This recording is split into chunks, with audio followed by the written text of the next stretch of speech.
Paciente de 25 años presenta bruscamente cefalea. Miren, es un paciente joven, no tiene aparentemente nada más, no nos manifiesta otros antecedentes, un paciente muy joven, y nos habla de brusco, ¿no? Brusco.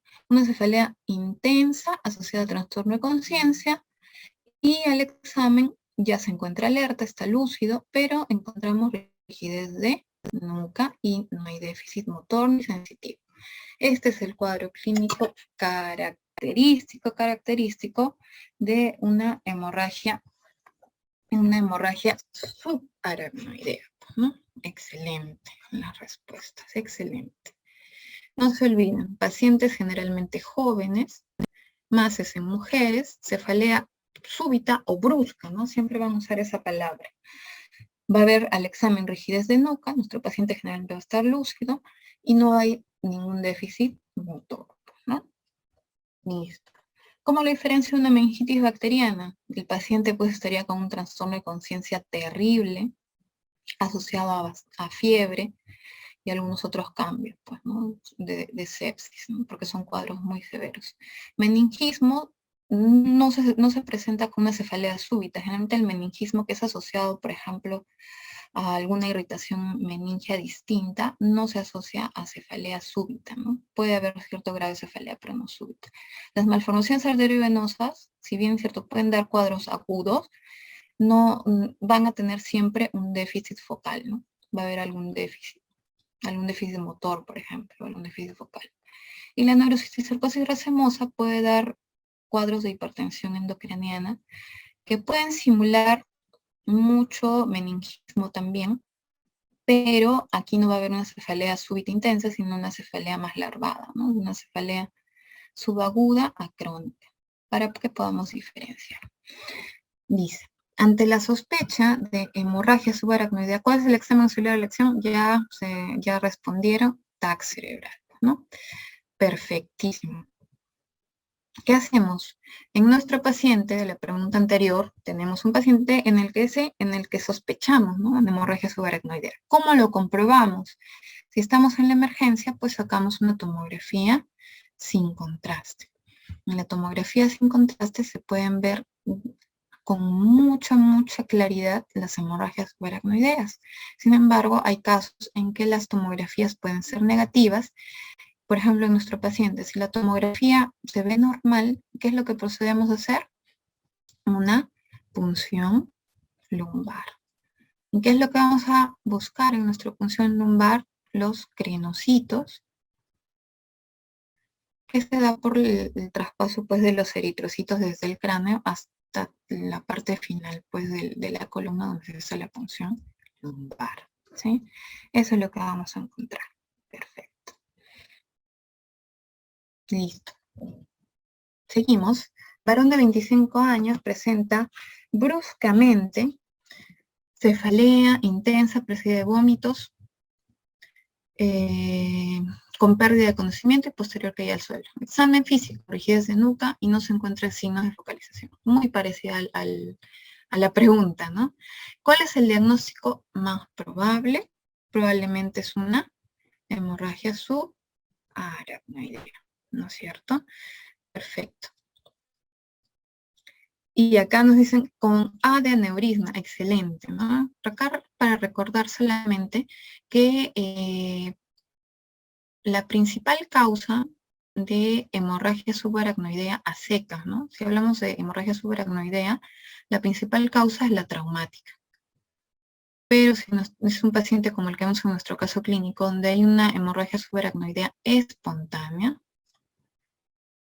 la principal causa es la ruptura del aneurisma cerebral, ¿no? Recordemos que la localización más frecuente del aneurisma cerebral es entre la comunicante anterior, en la unión de la comunicante anterior y la arteria cerebral anterior. Esa es la localización más frecuente. Perfecto. Listo. Varón de 40 años, dice, presenta nuevamente bruscamente cefalea global opresiva intensa. No se olviden, palabra brusco e intenso, ¿no? Si da pérdida de conciencia de 10 minutos, posteriormente náuseas y vómitos. Examen, rigidez de nuca, conserva fuerza y sensibilidad. ¿Cuál es el diagnóstico más importante? Nuestra hemorragia subaracnoidea. Perfecto. Listo. Dice, en un paciente con fibrilación auricular que ha presentado un ACV isquémico moderado con un MIS de 10 puntos, ¿a los cuántos días después del evento se debe reiniciar la anticoagulación oral? ¿A los cuántos? Vamos a hacer esta pequeña tabla porque es muy importante. Como les digo, enfermedad vascular es lo que sí tenemos que saber sí o sí. Entonces, primero, ya cuando tengamos a nuestros pacientes, ¿no? Tenemos que, pacientes con ACV, tenemos que saber catalogar cuál ha sido la etiología. Ya dijimos la principal, aterotrombótica, por factores de riesgo cardiovascular y una ecografía Doppler, ¿no? ¿Sí? Entonces, pacientes, ¿qué hacemos? Los antiagregamos con aspirina o con clopidogrel. Perfecto. En nuestros pacientes que tienen una etiología cardioembólica que hemos definido, ¿por qué? Porque tienen características clínicas, como en los casos clínicos que hemos visto, y que tienen alguna cardiopatía emboligénica, por ejemplo, la fibrilación auricular, que es una de las más frecuentes, alguna valvulopatía, mixoma, trombos, válvulas mecánicas, ¿sí? En estos casos definimos la etiología cardioembólica. ¿Qué hacemos con nuestros pacientes? Los tenemos que anticoagular. Y los anticoagulamos, puede ser con warfarina, o ahora hay, bueno, nuevos anticoagulantes orales, se llama.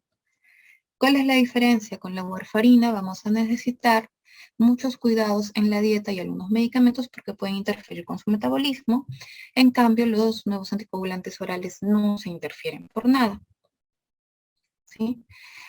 Y algo muy importante es que la warfarina sí tiene, pues, su antídoto, que es la vitamina K. En cambio, los nuevos anticoagulantes orales casi no tienen alguno muy al alcance de la mano.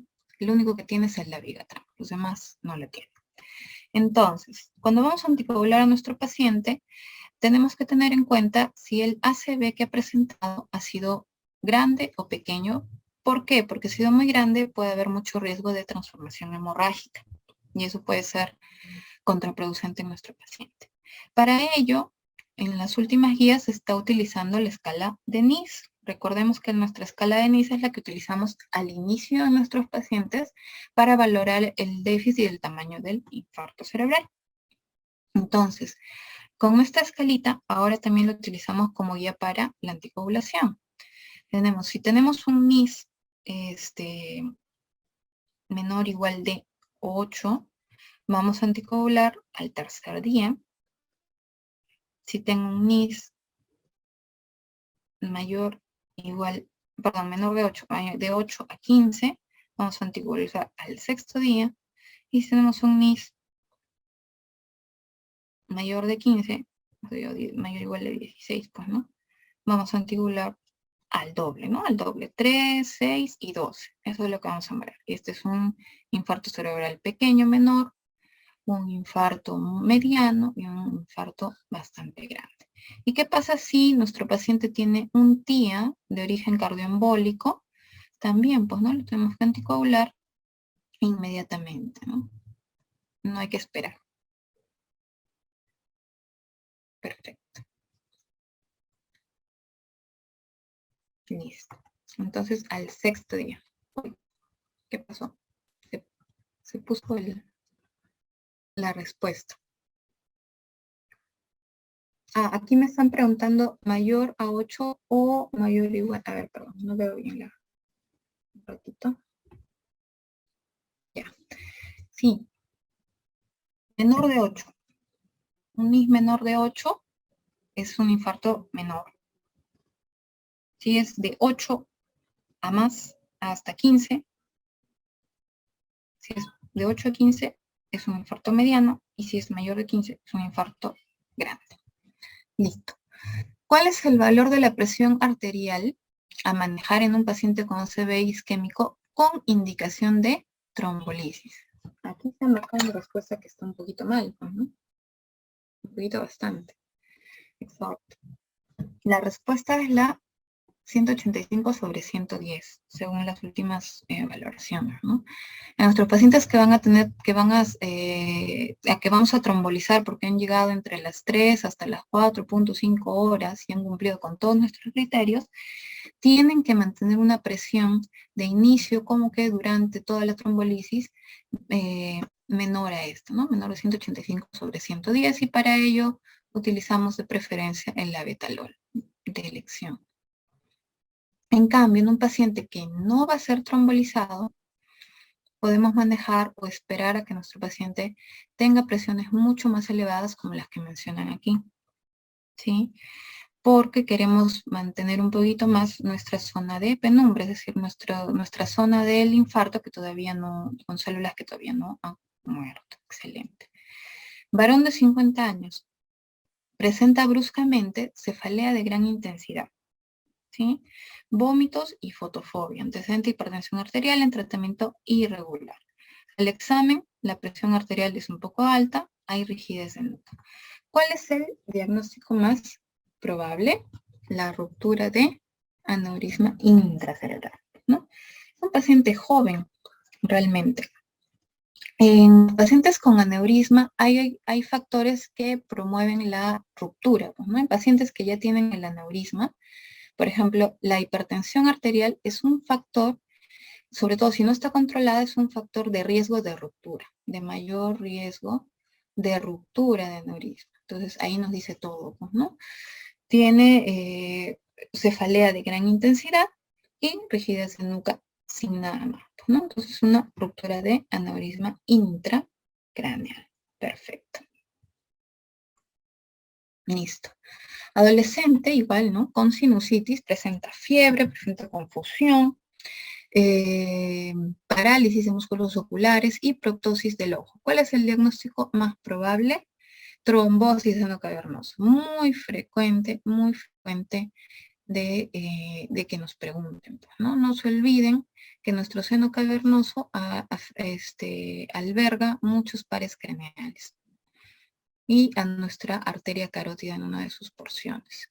Aquí tenemos la arteria, aquí tenemos nuestra hipófisis, nuestra silla turca, y acá está nuestro otro seno venoso. Tenemos a nuestros nervios oculomotores y tenemos el quinto 1 y el quinto 2, ¿sí? Entonces va a haber problemas, aquí bueno, los oculomotores toditos, al quinto 1 y el quinto 2, ¿no? Que va a corresponder a la sensibilidad frontal y maxilar. ¿Sí? Entonces, más la alteración del drenaje venoso, y siempre nos van a dar pues la antecedente de alguna infección craneofacial, ¿no? Muy, muy importante la sinusitis, por ejemplo, ¿no? Listo, perfecto. Varón de 50 años, diabético, llevado a la emergencia por presentar inestabilidad, dice. Acá nos dice, ya es un paciente de 50 años, una edad media nada más, pero nos dice que es diabético y tiene un cuadro de inestabilidad. ¿Qué pasó? Al examen está despierto, pero desorientado en tiempo persona, moviliza sus extremidades y hay un nistagmo y ataxia. ¿Cuál es el cuadro posible de diagnóstico? Perfecto. ¿Cuál es la topografía en todo caso? Pues, ¿no? Nos habla de un cuadro de inestabilidad que se traduce al examen físico en ataxia y nistagmo, ¿no? Nistagmo. Y esto corresponde a sintomatología de lesiones de fosa posterior o de lesiones de circulación de vértebro basilar, ¿no? Recordemos que nosotros tenemos dos grandes grupos de circulación en nuestro cerebrito. Tenemos la circulación anterior, que proviene de la carótida interna, básicamente, y el sistema vértebro-basilar, que da toda la irrigación para lo que es cerebelo y tronco, ¿no? Y estas manifestaciones que nos dan son de tronco encefálico. Por lo tanto, nos habla de un infarto bulbomedular. Excelente. Excelente. Varón de 50 años, igual diabético. Creo que es la misma pregunta, disculpen, ¿no? Creo que es la misma pregunta, la vamos a pasar, no se olviden. es el infarto bulbomedular. No sé si es sí, es la misma pregunta, la pasamos, tenemos que avanzar. Mujer de 62 años, mientras realizaba labores hogareñas, presenta en forma súbita, ¿no? Súbita o brusca, una cefalea intensa acompañada de vómitos y luego pérdida de conciencia. Al examen hay rigidez de nuca. ¿Cuál es el diagnóstico más probable? ¿Cuál es el diagnóstico más probable? La hemorragia subaracnoidea. Igual, ¿no? Aunque aquí nuestra paciente tiene 62 años, no quiere decir que no pueda presentar, pues, ¿no? Una hemorragia subaracnoidea. Porque son todo el cuadro clínico de una hemorragia subaracnoidea. Listo. Varón de 56 años. Presenta en forma súbita, igual cefalea intensa, dificultad para deambular y disartria, evidenciada por familiar. Luego de 30 minutos se evaluó la emergencia, no encontrando alteración neurológica. ¿Cuál es el diagnóstico más probable? Ahí sí, pues, ¿no? Nuestro ataque isquémico transitorio, perdón. No se pintó. Ya. Un paciente, ¿no? Mayor de 50 años. Y aquí sí nos habla, a pesar de que nos habla de cefalea que podría confundirnos, acá sí nos habla de una dificultad para deambular y de disartria, ¿no? Acá hay un signo focal. Entonces eso puede corresponder a un cuadro de isquemia. Y como nos dice que dura muy poquito, es una isquemia transitoria, ¿no? Recordemos que los TIAs generalmente duran clínicamente menos de 1 hora, ¿no? Eso es lo más frecuente, pero nos dan riesgo de un infarto cerebral dentro del primer mes, sobre todo, ¿no? Listo. Seguimos. Varón de 68 años acude por cefalea intensa, vómitos. Aquí tenemos un cuadro focal, una hemiplegia derecha más Babinski positivo. Antecedente de hipertensión con tratamiento irregular. TEN cerebral, imagen radiopaca en lóbulo temporal izquierdo. ¿Cuál es el diagnóstico más probable? Acá hay cosas raras en la pregunta, ¿no? Hay cosas muy raras, porque aunque el cuadro sí corresponde a una hemorragia, nos quieren confundir un poquito, porque cuando nosotros hablamos de tomografía, hablamos de lesiones, hablamos de densidades, ¿no? Densidades. Entonces vamos a tener lesiones hipodensas o hiperdensas. ¿Sí? Las lesiones hipodensas son las que se ven oscuritas, ¿sí? Más cercanas a lo que es el líquido cefalorraquídeo, como en esta imagen. Y, por ejemplo, una lesión hipodensa es un infarto cerebral, ¿no? Un infarto. Y las lesiones hiperdensas son las que se asemejan más a la calota craneana, como vemos aquí, y como vemos aquí en las hemorragias, ¿no? La sangre. Hemorragias. Aquí recordemos que lo que hablan de radio opaco o radio lúcido es en relación a rayos X, ¿no? Y lo que es radio opaco se refiere a lo que es más blanquito, ¿no? Disculpen la terminología, pero yo no soy radiólogo. Y lo que es radio lúcido es lo que es más negrito. Entonces aquí nos quieren confundir un poco, ¿no? Con la terminología. Pero esto corresponde a una hemorragia, ¿no? Lo dicen radio opaca, lo que se ve más blanquito es una hemorragia intracerebral. Perfecto. Varón de 72 años dice con fibrilación auricular, sin anticoagulación. 2 horas antes presenta incapacidad para hablar y leve hemiplegia derecha que va intensificando. TAC cerebral, no se ven alteraciones. ¿Cuál es la causa más probable? Es un ACV isquémico, ¿no? Es un paciente adulto mayor con un factor de riesgo muy importante, que es la fibrilación auricular, y presenta pues disartria y hemiplegia que han ido progresando. No hay alteraciones, que puede ser porque es muy pronto, ¿sí? Está a 2 horas, y lo más probable es que sea un ACV isquémico. Perfecto, seguimos. De 21 años que desde hace 6 meses presenta cefalea, convulsiones tónico-clónicas y actualmente déficit motor. TEN cerebral en contraste con imagen de ovillo intraparenquimal. ¿Cuál es el diagnóstico más probable? Perfecto. Entonces nos habla de un paciente varón, en el que tenemos cefalea de varios meses de evolución, tenemos crisis epilépticas y posteriormente tenemos ya un déficit, ¿no? Déficit motor. Muy característico el ovillo intraparenquimal como el que vemos aquí, ¿no? En nuestra imagen. La respuesta es una malformación arteriovenosa, que es una causa muy frecuente de cefalea. Cuando se rompen pueden producir un cuadro de focal muy severo y llegar incluso a la muerte en nuestros pacientes. Por el crecimiento y el edema que pueden producir la focalidad. Y muy frecuentemente se asocian a crisis epilépticas, ¿no? Tal vez esa es la forma de debut más importante. Y lo característico pues es la lesión que estamos viendo por tomografía, que debe estar con contraste para poder evidenciar bien este tipo de cuadros, ¿no? Varón de 18 años acude por cefalea intensa sin convulsiones, dice. Se sospecha malformación arteriovenosa cerebral. ¿Qué estudio auxiliar debe estar indicado en estos pacientes?